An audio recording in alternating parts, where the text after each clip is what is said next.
and lively this morning, and I understand some of you came very early to get a good seat. So we're starting just a little early, and of course we might want a few extra minutes for our guest speaker today. So welcome to our MP Breakfast Connections. It's my pleasure to welcome everyone and our guest speaker. Before I introduce Dr. Ono, I'm going to just make a few remarks.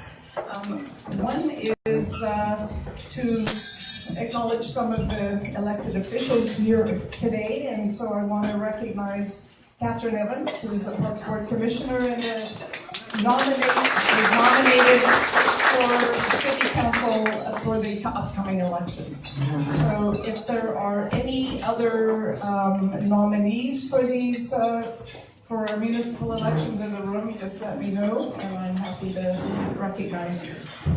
We also have a professor from UBC, Dr. Yves Tiberghien, over in the corner. And Yves, so the reason I'm recognizing Yves is that he just received the Chevalier d'Honneur, which is an Order of Merit, and equivalent to a knighthood from France. And I was able to attend that.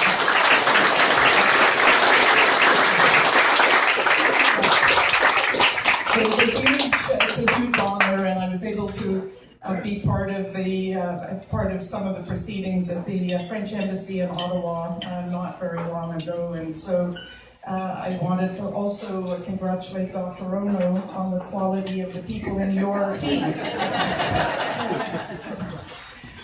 Ying Zhu is here. She's the resident director of the UNA and the president of the UNA. Ying, welcome.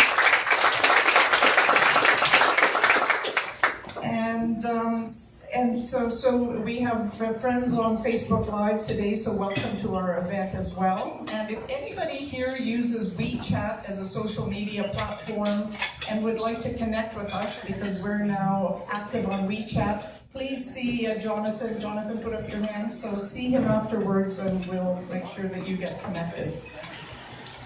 So I have the pleasure of being able to give you a sneak preview on a federal announcement that's going to be happening in about an hour, and that is that our Minister Haidu, who's the Minister of Employment, Workforce Development and Labor, will be announcing $2.5 billion over 6 years to invest in BC through a new workforce development agreement. And that means funds for skills training, for work placement programs across the province, many programs focused on women, at-risk youth, and Indigenous peoples. So part of our value of inclusion, so that as we work towards prosperity in this country, we're very clear that it has to be progressive trade deals and prosperity that includes everyone, and that is a big part of our focus as a government. I want to tell you, I was just with a friend yesterday who is a former district governor of Rotary for the district that includes Vancouver and about half of British Columbia, a close friend. And so she's the outgoing district governor and was at a conference in Calgary, international Rotarians, many from many countries around the world, and her feedback to me, and she's never been political, some of my friends tolerate my politics, and I've always committed to never losing friends over politics, so if it's a friend for whom politics is not a subject of discussion, we don't discuss it. But this friend, Lynn, said to me that it was just overwhelming at that conference how the international Rotarians responded to our Prime Minister who spoke there.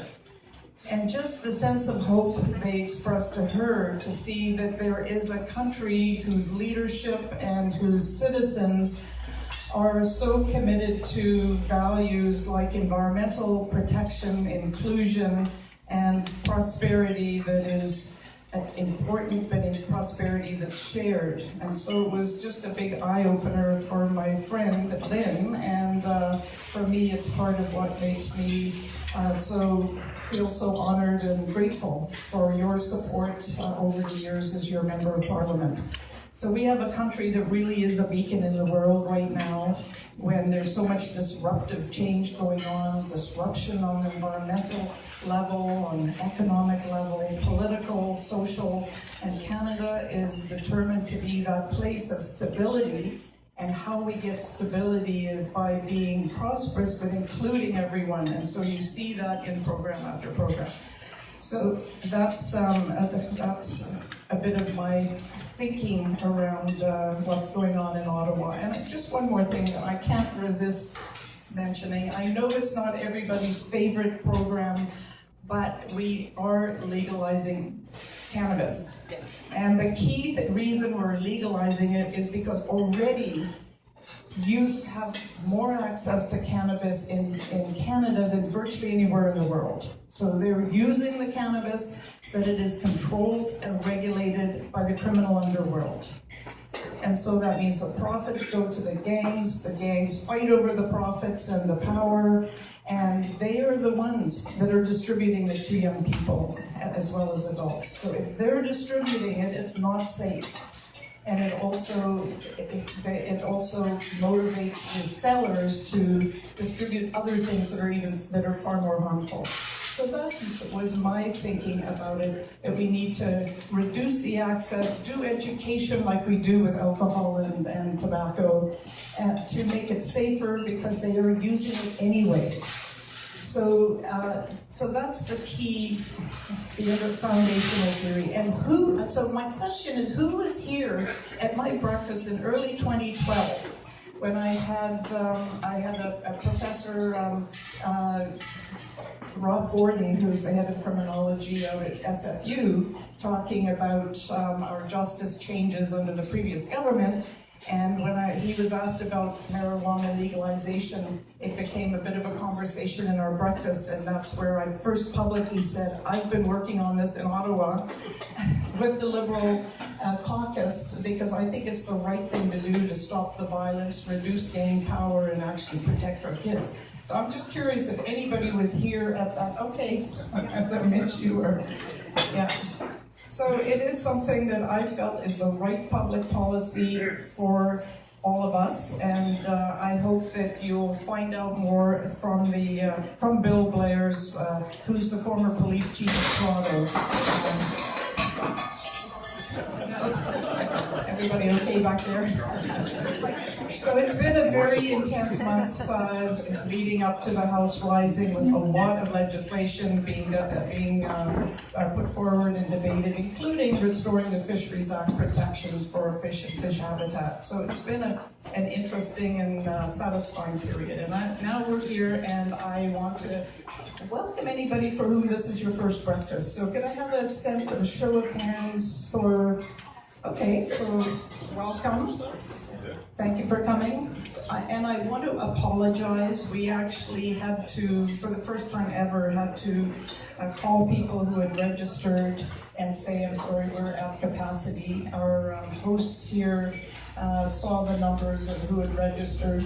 Was 20 people still in the lineup to register, and we had to say no to all of the extra guests and go back and ask people to consider taking a pass, which was very hard to do. So if you were affected by that through somebody you were bringing, I do apologize.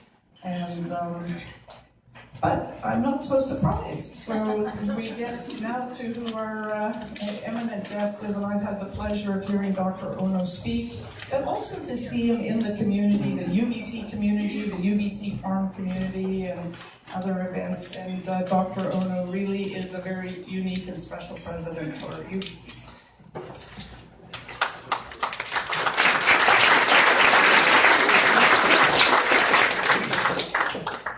So Dr. Ono was installed as the 15th president. He's eager to get up and to talk to you, and I'm going to cut my remarks here short. Born in Vancouver, earned his PhD in experimental medicine at McGill. As a professor of medicine and biology, he has worked at Harvard, Johns Hopkins University College in London, and Emory Universities. President Ono is deeply committed to diversity and inclusion, and his achievements have been recognized by awards from the American Council on Education. He's also used social media very effectively, spread his commitment to better a framework for mental health, and to share his own struggles as a high-achieving student who battled and beat depression. So I want to thank Enigma, owner Abby and staff for hosting us today. Thank you, Abby. So Dr. we're very pleased to have you here. Welcome. Thank you very much. Thank you.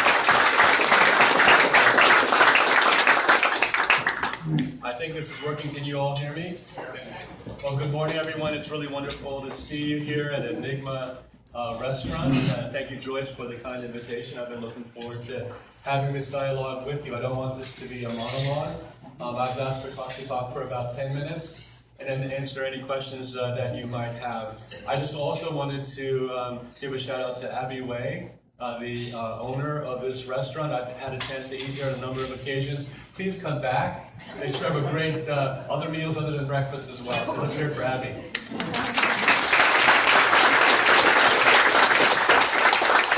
So I was asked to speak a little bit about research and innovation and the role that UBC plays in research and innovation. First, I just want to say that June 15th was my second birthday back at UBC. And some of you may know that the reason why I was born at St. Paul's Hospital and in Vancouver is that my father was a professor of mathematics here at UBC in 1962. Actually came before 62, and when he was on the faculty, I was actually born here in Vancouver, and it really is a dream come true for me to come back to Vancouver, to be on the faculty, and also to serve as the president and vice chancellor. And I can tell you that although I was very quiet about my second birthday back here in Vancouver, that it's been a wonderful 2 years here.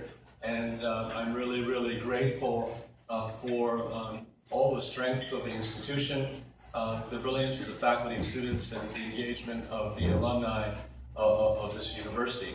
So I just want to start off with that and talk a little bit about the importance of research and innovation at UBC, and then open it up for questions. One of the things that I'm most proud of that the university has been able to accomplish over these 2 years is to come together as a community to recreate or to revise the strategic plan of the institution.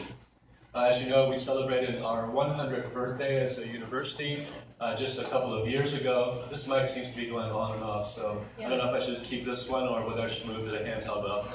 This is okay? Okay. So the university's new strategic plan is shaping our next century as we move into the second century of the university's history. And that strategic plan was really written by about 15,900 people. That's the number of people that have been engaged in providing input to that vision. And you can see the strategic plan for the university online if you type in Shaping Our Next Century, University of British Columbia. And you can see that the core of the vision for the university that came collectively from 15,900 people was really to focus on the core mission, academic mission of the university, but for a purpose. And I'm going to talk a little bit about certain aspects of that. I wouldn't have time in 10 minutes to talk to you about all that the university does. But one of the key principles of this most recent version of the strategic plan is really to focus on human capital, on the people. A lot of universities focus on bricks and mortar, and as you drive through campus or around campus, you'll see lots of cranes up. And many strategic plans are really focused on the physical plan of the university. And certainly you need to have buildings and classrooms and laboratories to support the academic mission of the university. But I think the essence of this strategic plan is really to focus on people, to focus on the faculty of the university that are really at the heart of teaching and knowledge creation, research, and innovation at the university. So that's what we lead with, is the investment in people. And the second is to try to differentiate the university from other great research universities. We know that there are many great universities around the world, and I just returned from Taipei, Taiwan just 24 hours ago, where I was able to meet with the presidents of UCLA, National Taiwan University, and UC San Diego, and other members include Stanford, Caltech, and Berkeley, all great universities. And I've had a chance to speak with the new president, relatively new president of Stanford University, Mark Tessier-Levine, who I was with at McGill when I was working on my graduate degree, and he really complimented the UBC community for coming together and coming up with, in the same period of time that he's been there, a strategic plan that he's very impressed with. The president of UCLA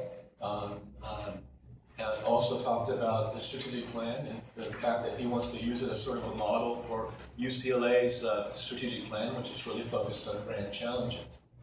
And so the second aspect of the plan, beyond investing in faculty and students and staff, is really to leverage the unprecedented strength of research and intellect on a leading research university, really for a purpose, to try to make the world a better place. And so the last part of the vision statement is for a better world.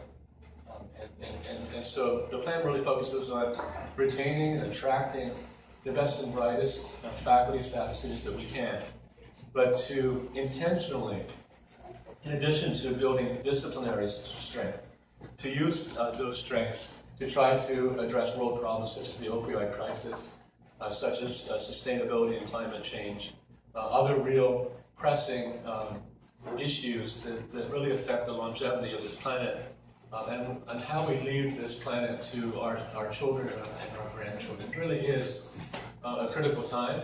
And I can tell you the presidents of all 50 universities that were there in Taiwan agree that this is now a time more than ever before to focus our collective strengths not on being better than each other, but in coming together here in this province, in this nation, literally around the world, to try to solve these problems that will not be solved by a single university in a metropolitan area, a single nation, all of the research universities in one nation, such as Canada, but really will require that we come together intentionally and come up with a plan to address these issues that in many ways cannot be solved without the involvement of the best faculty, students, and staff in each of these universities. It's a time to not be parochial, not to be isolationist. It's incredibly important for us to build bridges, to connect internationally, to try to solve these issues, because we owe it to our children and grandchildren to leave the world a better place than how we inherited it from our parents and our grandparents. So that's really part of the vision of that strategic plan. The last thing I'm going to say before I open up the questions is research and innovation. UBC is incredibly fortunate to receive robust support from Canada and from British Columbia. And I can say that I think this past year has been a banner year, not only for UBC, but also for all research universities around Canada. You may know that an announcement was made in what's called the science budget of a historic investment in research and innovation in Canada. And the other thing that I heard from the 50 presidents in this meeting that we had in Taipei, Taiwan, is that they're all jealous of what's happened here in Canada this past year. And so what happened was that this was the largest increase in funding of the tri-councils that support fundamental research in the history of Canada. They're jealous of that, but they're also jealous of the fact that there is a commitment by the Science Minister, Kirsty Duncan, in moving that funding towards unfettered support of investigator-initiated research.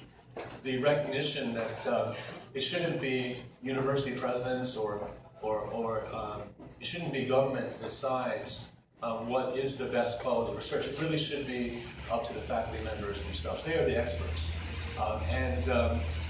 Institutions and nations have thrived when you let the brilliant faculty and students be creative, to be unfettered, to imagine and to be curious and to go to places where no one has gone before. And UBC faculty students have shown that they can innovate competitively with the best of faculty and students around the world. And that recognition by Canada that continuing to invest in people, in unfettered investigator-initiated discovery research is really the best investment that the nation can make. And we're also very grateful for British Columbia. This past year, we have seen a historic investment in funding for students in a very large expansion of what's called Talent for Tech. So if you look at our Faculty of Applied Science, we received the largest increase in seats for domestic students in a very, very long time as a university. We're grateful for that. We're grateful for investments in seats in healthcare.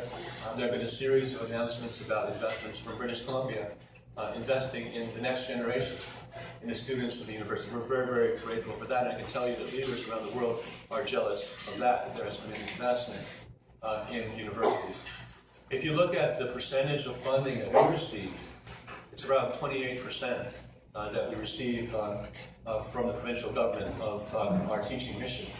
If you look at most other universities, many of them in the U.S., it's dwindled down to single digits. So although funding is proportionally less than it was a long time ago, that's the case around the world.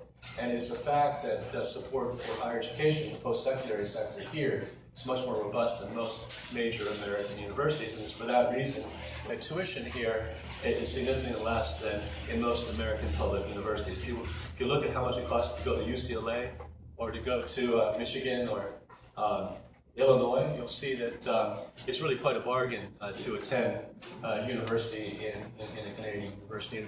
And that's a good thing because access is really, really important.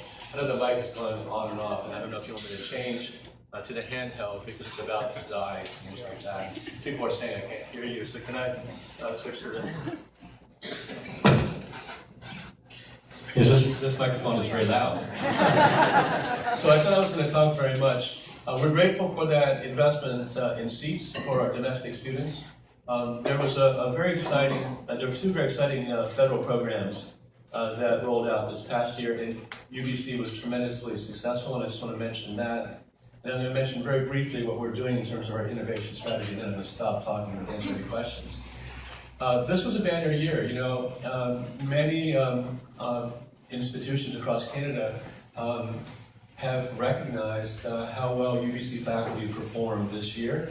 There was a program called the Canada 150 or C150 program, which is a federal competition. We're very grateful for that. It's another reason that other presidents for other nations are jealous, is that Canada has decided that investing in the best and brightest, attracting them and retaining them here in Canada is a priority. And that's not what's happening in other nations. And so UBC was the most successful post-secondary institution in the nation in getting C150 chairs. And we've been able to attract the chair of computer science, Margot Seltzer from Harvard University, to leave Harvard to come to UBC. We were able to recruit one of the most highly cited developmental biologists from Austria, has an entire institute in Austria, from Austria to UBC. We've been able to attract somebody from UC Irvine, working in the area of moral psychology, something that's terribly important. And back, he studied it and taught for a while at UBC. He's coming back to UBC from the University of California, and the list goes on and on. One of the brilliant evolutionary biologists at University College London is leaving London, England, to come to UBC. And we're this close, and I can't say who yet because we haven't signed the deal yet, but really attracting another superstar professor from Harvard University here to UBC. So we're very grateful for that. We're really, really hitting the ball out of the park in terms of investing in human capital, and that's something that we're very, very grateful for. The last thing I'm going to say is that there was a $950 million competition, as you may know, across Canada for research superclusters.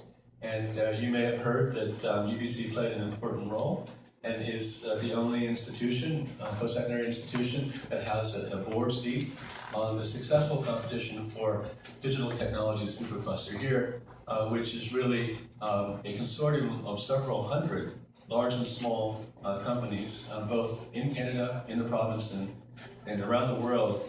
They're really going to hopefully invest and bring jobs to here to British Columbia and Canada. We hope 50,000 new jobs, and really grateful for that level of support in the interface between the university and the innovation ecosystem here in British Columbia. So the last thing I'd say is that we're really grateful for this level of support, and UBC is committed to doing even better in translating those discoveries into new jobs, into new technologies. We are almost perennially the #1 university in Canada. There's an organization called the National Academy of Inventors that actually monitors the number of patents that are issued by university around the world.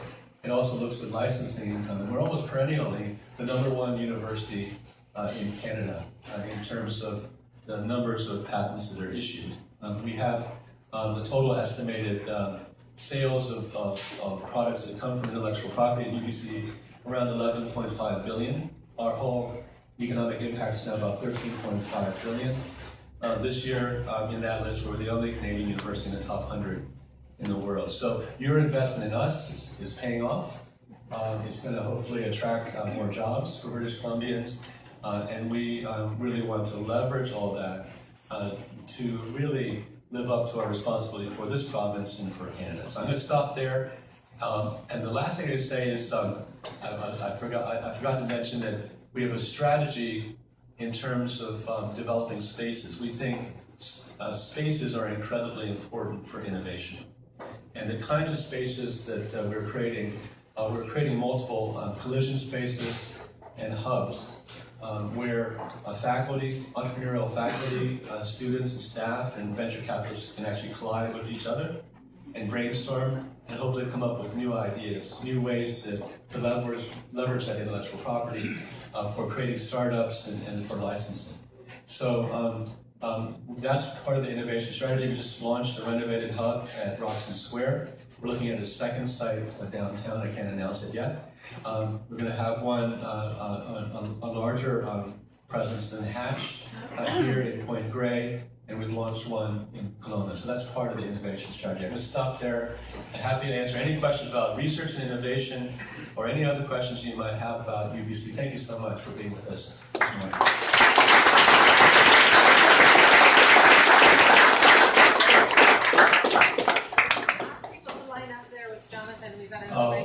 I've been instructed to say if you have a question, please go over there so that your question can be heard by everyone. Or if you're near me, I can just hand the mic to you. There's one over there, and I'll come over there in a second. Here, go ahead. Good afternoon. Good morning. Good morning.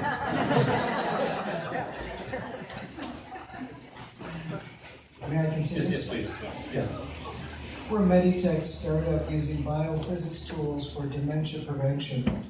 University of British Columbia is to be commended for starting a biomedical engineering faculty this September. Our challenge, of course, is that innovation can come out of different faculties. Repetitive transcranial magnetic stimulation, a good example of a treatment for depression. But if the medical curriculum hasn't changed in 100 years, it doesn't matter what sort of innovation comes along out of different faculties if the medical education is dominated by biochemistry. We would advocate that you join us in encouraging innovation in the education of medical doctors so that as new technology arises for the treatment of neurological conditions like dementia or depression, the medical doctors that you're training will be acquainted with them. Thank you. Thank you. Well, let me respond to that. You must know Fidel, who is doing a lot of that research and publishing some of those papers, and I agree that non-invasive stimulation of specific precise areas of the brain, the data shows has great promise. Gene Block from UCLA, actually the chancellor of UCLA, visited, and one of the reasons he was most interested in coming was to actually see that kind of research. So I share your enthusiasm with that. And I want to thank you for highlighting the launch of one of the two schools that we launched last year, the new School of Biomedical Engineering, which is really a joint effort of two faculties called Faculty of Applied Science primarily, and the Faculty of Medicine, but will be opened up to affiliate faculty around the entire institution. So I share your belief that inter-faculty, interdisciplinary cooperation is incredibly important. To your last point about medical doctors, I just appointed Dermot Kelleher, our Dean of Medicine, not only to his position currently as Dean of Medicine, but to the brand new position of Vice President of Health of UBC Health. UBC Health is something which has really gained traction over the past year and a half, precisely for the reason that you mentioned. We're on the same page that we need to have more interprofessional education while health science students are in school, and we need to focus really more on case-based, problem-based issues, such as aging. And it's for that reason that we just launched a new center at the university, you might have heard, called the Center for Healthy Aging. One of the things that I've realized is that every day I wake up and everyone seems to get younger and I get older. Yeah. And we just, at this Taiwan conference, we looked at some data that indicated in certain parts of the world, 10-year-olds today are expected to live to 107, which is scary.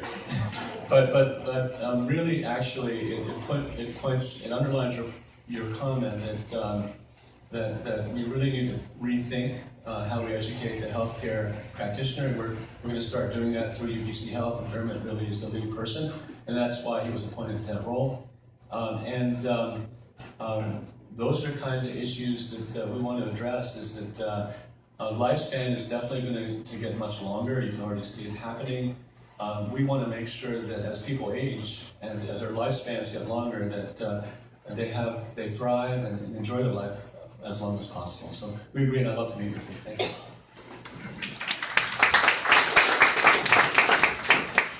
Thank you, Dr. Odo. I want to address a question to you about manufacturing widgets.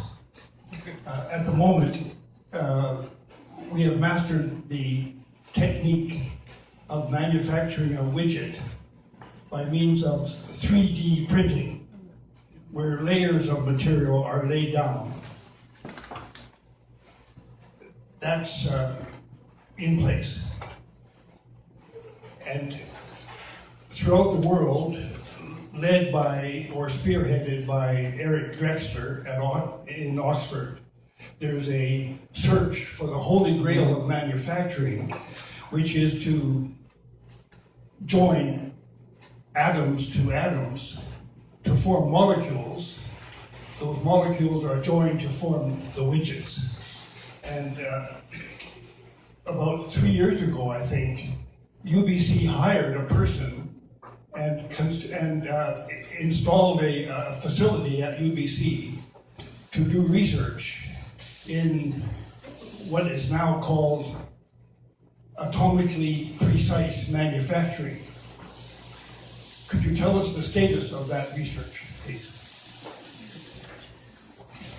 Well, what I'd like to say is that our approach around the investment in research of that nature is to build clusters of individuals. To the previous gentleman's point, we're building upon that by strategically putting together a cluster that involves existing faculty that are interested in that area, as well as thinking about attracting new faculty into that cluster.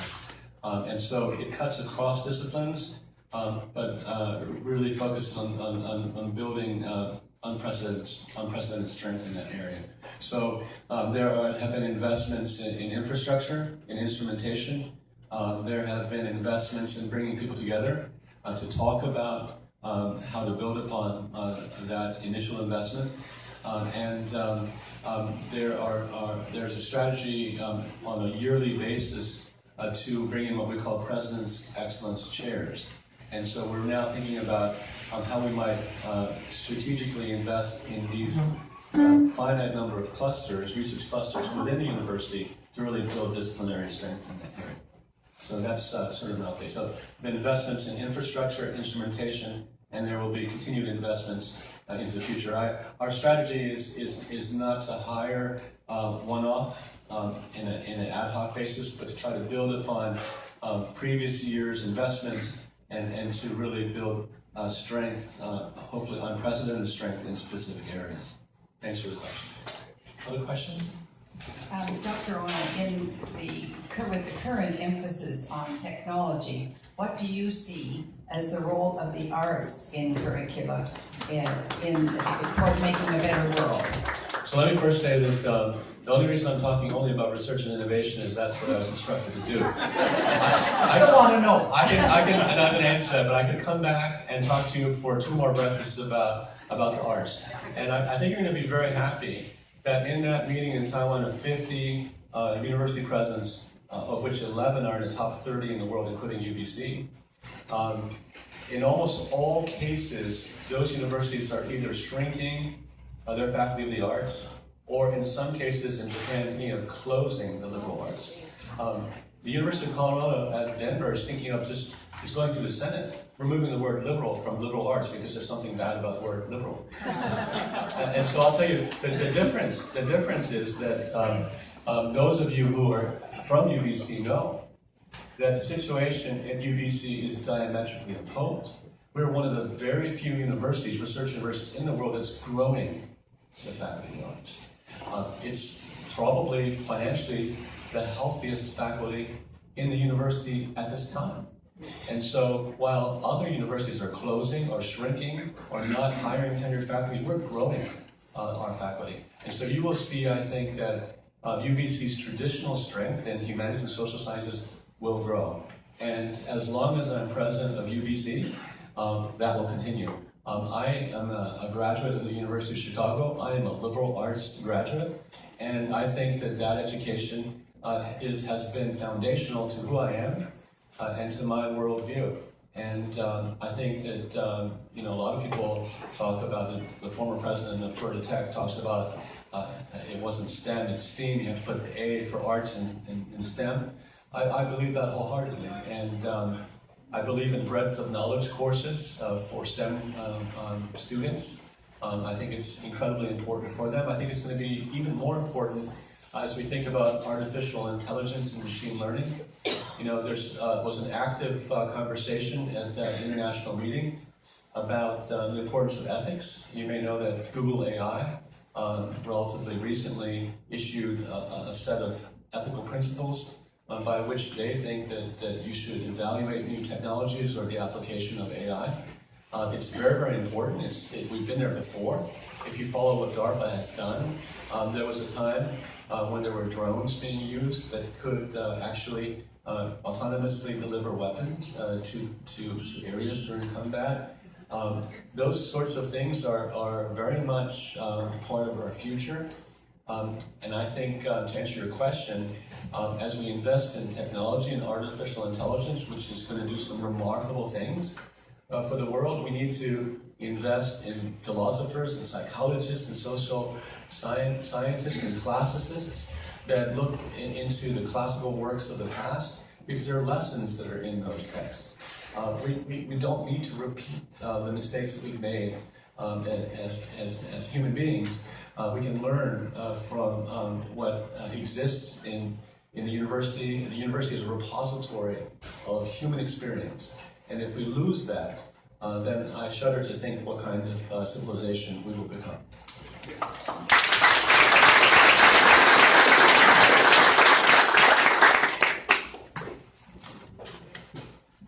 Thank you. As a faculty member of UBC, it was very nice to see in the strategy that environment, climate change is very prominent. My question is really about the role of our students in fostering things like climate action on campus and off campus. And I understand that there's a climate hub that you're helping to support with our students. I wonder if you could say a bit more about how you see the role of our students in research and beyond on climate action. Well, first of all of our brilliant faculty were at one time students. And as a professor with still an active laboratory, even though it's a very small one, I can tell you that students in my laboratory and students in the classroom are the reason why I never really seriously considered leaving academia and moving into a more lucrative career in biotechnology or in pharma. I was invited very, very many times. move my group to biotech or pharma, and certainly it would have paid much more than what I was paid as a faculty member. And the reason was, to answer your question, because of the students. When you go to GlaxoSmithKline or a biotech company, the one thing that they're jealous of is the students. And they want students. And as you can see, there's an international push to have more placements as co-ops, interns in those companies, because they realize that those students come with what often is referred to as naive intelligence. They have this hubris and bravado that they're willing to think outside of the box, to think about things in a totally different perspective than we do. And so their role in every aspect of scholarship and research in the university is terribly important. You know, UBC exists because about 105 years ago there was this trek from downtown Vancouver all the way here to finish a building. I think it's the chemistry building that had stalled. And so we exist at the university because of the students. And students make us better faculty members. Students make us better researchers. And with respect to the climate change issue, which is one of the grand challenges that we have to wrestle with, I credit the students for pushing the administration and the faculty to think seriously about how we invest our resources. It's because of them that the Board of Governors have agreed to test whether or not investment in alternative stocks, whether that makes sense. And they argued that the argument always was that if you invest away from companies involved in fossil fuel or those sorts of related industries, that it would be a bad investment. It would be bad for the university. And so the Board of Governors decided to try it with $5 million, and it outperformed those stocks. And so they agreed to invest another $5 million. And so investment trends are things that cannot be evaluated in a single year. It has to be evaluated over multiple years. But to your point, it's because of the students pushing the university that is being tested. The hub came from students, interaction between students and staff, saying that there's so much rich activity at UBC regarding climate change and sustainability, but it's not aligned, it's not coordinated, and there really needs to be a single portal where a strategy is developed and where people that want to interact with us from the outside world, there's a single front door. And it's because of them that idea has germinated, and I'm very happy to support them and the faculty involved as well. So students are terribly important. I think we have three people lined up here, is that correct? Okay, so that's probably all we'll have a chance to take. Sure. Yeah. Hi, I'm a proud UBC alumni in medicine. I'm a family doctor. I'm delighted to see the visionary leadership in knowledge creation. My question has to do with knowledge translation, which is how we're using all of this innovation and research to solve social problems, to make a difference improving people's lives. My concern is really about outcomes. So how successful we are really requires evaluation research to see how our public policies are doing in terms of achieving what we set out to do. So my question has to do with is how is UBC as an academic institution, what are we doing and what can we do to inform public policy using the strength of evidence and knowledge to really solve a couple of examples of huge problems that everybody, I don't need to preach to the converted, is that in our aging population here in BC, it seems that nobody can find family doctors. But really, the problem has not really been dissected. It's not that we don't have family doctors. The problem is that, number one, none of the family doctors that UBC is producing 170 residents per year, are going into full service family medicine, which is what they are very well trained to do. And why is that? It's because the system has been designed to really not support them. And I will end in what are we doing to enable our knowledge professionals to practice, including the art as well as the science of medicine, because what we're losing is the humanity of our profession. Thank you. So I'm happy to answer that question. The system that exists certainly wasn't designed by me. It's been around for quite some time. And as you know, I've been here for 2 years. I just told you about Dermot Kelleher having a broader responsibility beyond being Dean of Medicine, in charge with thinking about interprofessional education, but also thinking about how to solve the appropriate question that you ask. And so, what are we doing? First of all, I have appointed someone to actually look into that, and you know who he is, Dermot Kelleher, and so I encourage you to reach out to him. You can also reach out to me. Anyone can reach out to me. I'm very easy to contact. My email address is sjo@ubc.ca. I encourage you to interact with me. Ask me questions like that. I can meet with you afterward so we can have a more fulsome conversation about that. In terms of evidence-based approach, what are we going to do moving into the future, which I am responsible for? You may know that the second school that we launched in my first 2 years here was the policy school. The policy school has two components currently. Part of it is the Lew Institute for Global Issues that focuses on some of the things that you're talking about. And the other is the Institute of Asian Research, which is appropriate because of extraordinary strengths that we have in that area. The policy school is meant to grow. I'm actively trying to find resources to grow it. So part of that policy school hopefully will be focused on public policy around healthcare. We can't really announce this yet, but we're very close to hopefully recruiting a world leader in public health to the university. I can't announce it yet, but hopefully I'll be able to announce it soon. So that's what we're doing.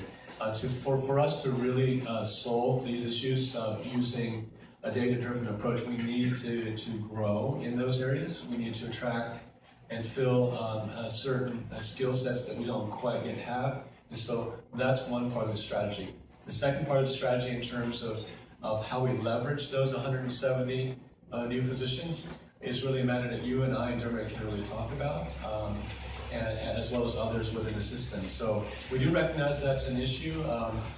We do have, the one positive thing is that we have a critical mass with a distributed model. That if we really think about how to use that, then I really think that we can address that issue. So thank you for that question. Two more questions? 2 more questions, but we got to be short. 5 minutes. Okay. Everyone's got to be short. Thank you, President Owner, for your such inspiring speech. I'm grateful that you mentioned about invest in human capital. As I know, for the past 25 years, UBC has been fostering the quicksilver intelligence and the magnanimity of heart and minds of very young scholars in the UBC University Transition Program. Those students, as a problem-solving community, are committed to using their talents to give back to society, to help others, and build a better world for the future generations. How might we link the creative talents of this amazing cadre of exceptional graduates working internationally on the cutting edge of science, technology, medical, and diverse professions to those conversations? And how might we engage their multidisciplinary expertise and innovative perspectives so that they can collaboratively contribute to the re-engineering of the widest of problems inherent in technology, global citizenship, and environmental stewardship to create pathways towards yet unseen better solutions? Thank you. Okay, I was told to answer very quickly. So if you do follow me on Twitter or on Facebook, I sent out some videos that will answer that question. I agree that our students are extraordinary, and the graduates of that transition program that become UBC students are truly remarkable, and their career trajectory is evidence of that. and to how we can leverage them and give them international opportunities to address those issues. Basically, this consortium of 50 universities around the Pacific Rim is really focused on that. There are lots of organizations of universities. There's something called the AAU, there's the APLU, there's the U15. Most of those are advocacy groups that talk to people like Joyce and say, please keep funding the university. That's all important. But the APRU is very, very special in they've made a decision about the global issues that collectively we hope to solve. And what's really exciting about this year's meeting was the recognition that the students have to be more active participants in solving those issues, to the previous gentleman's point. And so we're probably going to have something like an Olympiad, but not every 4 years, but every year, where we identify highly motivated, brilliant, critical thinking youth, give them faculty mentors, and bring them together on one side of the Pacific Ocean and the other on an annual basis to really brainstorm about how they and their institutions can come together to solve those issues. So that's one way that we hope to leverage that talent. Next question. Thank you. Professor Ono, thank you for this wonderful chance to have a talk and Q&A session this morning. I'm Alicia Main. I'm an Innovation and Entrepreneurship Professor at SFU. I'm really excited about UBC's strategic plan. I think it's been a wonderful effort. The track about the emphasis on innovation and what UBC is doing to bring more of its world-class invention out into the world, I'm a big fan of. Also, Minister Duncan's emphasis and success in the last science budget of really having this historical investment in discovery research. My question to you is about this recent meeting that you've had with the top university presidents and looking at the role that global challenges competitions can play. And you mentioned that the UCLA president was really following a strategy of that. I'm interested in your thoughts because of getting this discovery research over to tackle some of those global challenges. What role do you think at UBC, in BC, in Canada, that we can, how we can harness some of those global challenge ideas to be able to help that translation? So the APRU is just 50 universities, and I am a strong believer, and you've probably heard me say this, and it's not been announced yet, it's probably going to be announced today, so I'll just announce it, that I'm going to be the new chair of RUCBC, Research University of British Columbia. And I'm told that the reason why Andrew and others wanted me to do it is that I always talk not only about UBC, but the whole ecosystem. All the universities, all the research universities, all the colleges. And so I think part of my responsibility being part of these organizations is to make sure it's not just UBC, but it's also SFU, it's also BCIT, because we all need to be involved. And this goes well beyond one university or another, or one province or another. We got to come together as Canada. This is not about is it UT or McGill or SFU yet. That's Bush League. It doesn't matter. What matters is that we come together, because what's at stake is far more important than rankings and reputation. What really matters is what we do for our children and grandchildren. And so what I'm going to do is I'm going to take, so the APRU strategy, and UBC is a leader in the oceans platform.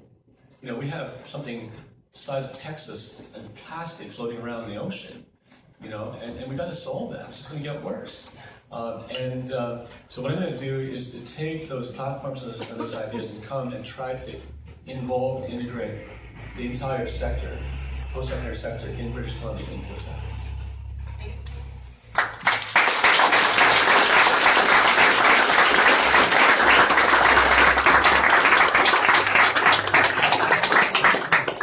Thank you very much, and we just scratched the surface. I'd be happy to talk to you again sometime. Well, thank you so much, Dr. Ono. I would say the most accessible university president at UBC that I've worked with. So thank you so much for your leadership around innovation technology. But the key that I'm blown away by is the whole idea of refocusing the university to making the world a better So, I mean, what a great engine for that purpose. So, Kaylee, do we have a small gift for? She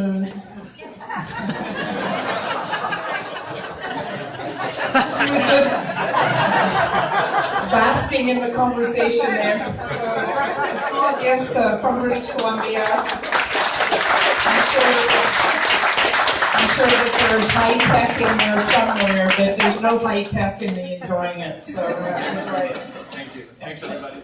Thank you. So I'm going to just let you know how much I appreciate that you're here on the unceded traditional territories of the Coast Salish First Nations, the Musqueam, the Tsleil-Waututh, and the Squamish. I just on a personal note, I can't help but sharing how happy I was that Joan asked the question about the role of arts in this. And so on the personal note is that for those of you that have ever seen my son Bubba Brinkman perform, he's a rap educator and entertainer who does a series, and he's got a master's in literature, so he's an artist. He's off Broadway right now doing a show called The Rap Guide to Consciousness, which is about the brain science of how we identify who we are as unique individuals. So he just came back from last weekend's Unconference in California, put on by Google, where they invited 300 top scientists from all fields from the United States to do that kind of clashing that you're talking about. And so Unconference meant that they created the conference on the spot. And one of the things that Bubba did was hosted a workshop on freestyling for scientists. So he was mesmerized by how these people who had been speaking and are absolutely accomplished scientists, speakers, leaders, when they got into a workshop about freestyling to beat about their work, were, let's say, a little nervous and not quite so sure of themselves. So I think that just engages a different part of the brain, and just so that cross-pollination between arts and science is, I think, very productive and important. So it was fun to hear him talk about that. And I just, lastly, is a reminder that Canada Day is coming up. It is not my office organizing our annual event this year. It is the Liberal Constituency Association. I'll be there. Everybody is welcome to come and join us and be part of the festivities. So 12 to 3 at Locarno Beach, not at the Hastings Mill Museum Park where we were for Canada 150. Come by and say hi, have a piece of cake and some picnic barbecue. And once again, thank you very much to Enigma. Thank you very much for your very kind and delicious hosting. So thank you for coming.